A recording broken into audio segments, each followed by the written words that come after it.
Chegamos a mais uma Mente com a doutora Nádia Lima. Mais uma vez, seja bem-vinda. Obrigada. Hoje vamos falar talvez de um tema que seja assim um pouco delicado para a maior parte das pessoas que nos escuta. Ou não, Sim. Quem sabe. Sexualidade? Sim. Sexualidade.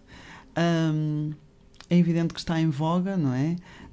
A adoção de crianças por casais gay. Não é bem isso que vamos falar. Vamos falar sobre os preconceitos que existem na sociedade. Muitos. E há muitos, não é? Muitos. Só a palavra sexo já coloca as pessoas apreensivas. Exatamente, já inibe a maior parte das pessoas, não é? Sim. Então... Fatores culturais, exatamente, religiosos. Também, não é? também. Nós somos Muita um coisa país haveria, marcado. Exatamente. Sim. Muita coisa há, certamente, para falar sobre sexualidade. E vamos começar pelo preconceito, por exemplo. Existe imenso preconceito. É o que eu costumo dizer. As pessoas têm preconceito daquilo que não conhecem. E tudo aquilo que é diferente. Exatamente, o que é diferente. E tudo aquilo que para elas é estranho. Tudo aquilo que sai da norma, da regra, não é? O que é a norma? O que é a normalidade? Não é? Isso também se podia fazer outro programa sobre isso. Mas bem... A normalidade para toda a gente é aquilo que é a regra. Mas não quer dizer que isso seja normal. Porque aquilo que é a regra nem sempre é normal. Claro. Ou não deveria ser, não é? Exatamente. Um bocadinho por aqui. Mas sim, existe imenso preconceito em relação ao sexo, em relação à sexualidade e a tudo o que seja relacionado com estes temas, com estes dois temas. Claro. Porquê? Isto é uma questão de... educação, do nosso país? Principalmente educacional. Sim. Principalmente educacional. Já me aconteceu de ter alguém em consultório que me disse que era normal, em termos de educação, naquela família, as pessoas terem que ter cuidado, porque até através da água ou da toalha de rosto se poderia engravidar. Portanto, nos tempos de hoje ainda há pessoas que fazem essas perguntas? Sim. E então isto é complicado, não é? Isto quer dizer que há um tabu imenso e, acima de tudo, uma coisa muito importante: falta de informação. Exatamente, isso é mais falta de educação do que um problema cultural, não é? Sim. Falta de informação. Sim. Mas hoje em dia nós dispomos de muitos meios de informação. Claro. Mas antigamente, pessoas que estão hoje com 65, 75, não dispunham da informação e nem dos meios informativos dos quais nós dispomos hoje em dia, não é? Nós somos os privilegiados. É verdade. Nós somos os privilegiados. Mas, acima de tudo, que as pessoas não exploram a sua sexualidade. Isto começa muito cedo, começa com a própria autoescopia, ou seja, com o desconhecimento do próprio corpo, da própria sexualidade, porque é pecado. Isto foi instituído como sendo pecado. O sexo, por exemplo, como sendo pecaminoso. A homossexualidade está considerada como pecado? Está considerada como anormal? Eu penso que ainda está muito considerada como sendo anormal, não pela psicologia, mas pela sociedade, por todos os tabus que ainda existem na sociedade, em termos religiosos e não só, sim. Porque para mim a única coisa que realmente valida uma relação é o amor. Claro. Seja ela que tipo de relação for, é o amor, não é mais nada. Portanto, se o sexo é A, se é B, se é C, para mim é indiferente. Eu sei que para a maior parte das pessoas não é. Consideram até uma aberração que 2 homens ou 2 mulheres se amem. Dizem que é um defeito genético e dão 1000 desculpas para isso. Mas quantos heterossexuais não vivem infelizes nas suas relações amorosas onde não há amor? É verdade. Não é? Há um slogan até muito giro, que tem uma frase com um casal homossexual e uma criança e diz que os homossexuais adotam aquilo que heterossexuais rejeitaram. Então... talvez seja um ponto de vista a ponderar ser visto. Mas é difícil que a sociedade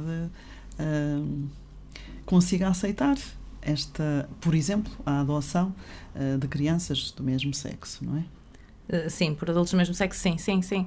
Não quer dizer que, se pensarmos um bocadinho de outra forma e não virmos as coisas de outra forma, talvez possamos, ou não, depende, mudar de opinião.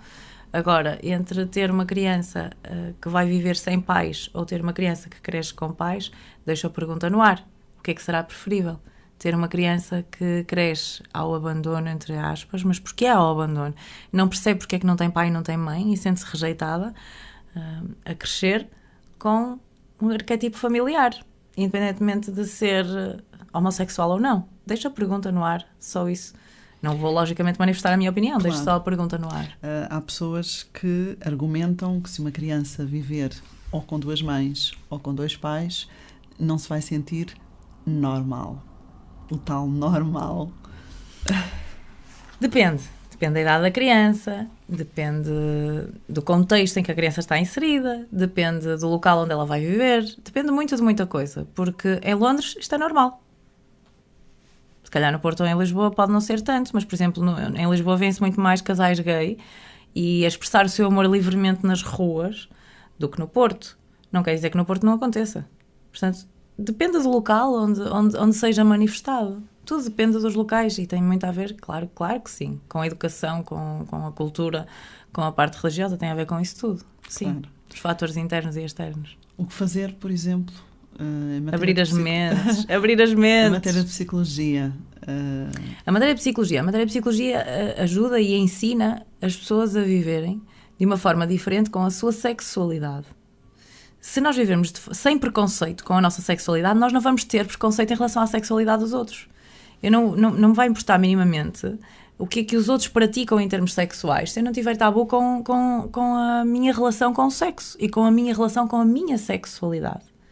Porque há muitas pessoas, ou para muitas pessoas a palavra masturbação, e neste momento muitas devem se ter arrepiado ao ouvi-la, é algo que é um bicho. É verdade. Masturbação, eu tocar-me, ou eu tocar outra pessoa. Há pessoas que fazem amor de luz apagada. É completamente aberrante verem o próprio corpo ou verem o corpo do parceiro. Por vergonha. Exatamente. Não têm autoconfiança. Não tem. É isso, não é? Não. E têm muitas inseguranças. Então, mas porque também o próprio conceito de sexo está muito alterado, não é? A sexualidade deveria ser encarada como uma coisa sagrada, e não é? Mas isso certamente já não acontece nos casais mais jovens, não é? Ai, acontece. Acontece, Helena. Ainda acontece? Sim, muito. As pessoas não sabem fazer sexo. As pessoas fazem um sexo animalesco. Não sabem incluir na vertente sexual e no ato propriamente dito a partilha usufruindo do momento. As pessoas preocupam-se muito mais com a performance sexual do que propriamente com o usufruir do momento e partilhar naquele momento o que tiverem para partilhar. Se é carinho, se é amor, se não há amor, há desejo, por exemplo, partilhar esse desejo.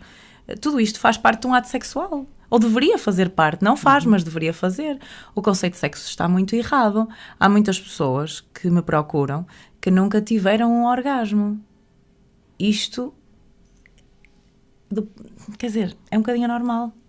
Isto é que sim, é um bocadinho anormal. Porque depois, reeducando a pessoa, um dia ela descobre que tem um orgasmo e diz, afinal eu não sou anorgásmica. Afinal eu até consigo ter prazer. Não é? Porque um orgasmo, o clímax, esse clímax, é uma fonte de prazer normalíssima. Normalíssima. Se calhar deveria ser reeducado. Principalmente na mulher, tem muitos fatores psicológicos, não é? Sim, emocionais. Exatamente. Emocionais, não é? Portanto, se calhar há um conjunto de coisas que deveriam ser alteradas, começando pela própria ideia que as pessoas têm do que é o sexo e da própria sexualidade. Talvez aí muita coisa venha a mudar também. O próprio respeito pelo seu corpo e o respeito pelo corpo do outro é muito importante. E não interessa se o outro tem 1 quilo a mais, 1 quilo a menos, se tem mais gordura. Para muitas pessoas interessa, porque o que na verdade está a interessar é o fator estético, no sentido da performance. Mas, como eu costumo dizer, querem boa performance, vão para o ginásio. Não é? Um ato sexual não é suposto ser de performance. Mas isso também acaba por ter a ver com a nossa sociedade, não? E connosco. Nós comemos com os olhos. Nós comemos com os olhos. E às vezes os pratos mais bonitos não quer dizer que sejam os melhores. Porque um prato pode ser muito bonito. Se eu não souber comer aquilo... Ou se não tiver os temperos necessários, ou se aquilo até nem tiver sabor, de que é que adianta ser bonito? Não é? Tem que haver um encaixe. Para haver esse encaixe tem que haver partilha. Se não houver nem encaixe nem partilha, há um ato animalesco. Não há sexualidade sagrada. Bom, este programa poderá continuar. Sim, claro. Pronto. Que sim. Fica combinado para a próxima. Voltamos outra vez à sexualidade. Claro que sim. Obrigada. Doutora, até para a semana. Helena. Até para a semana. Obrigada.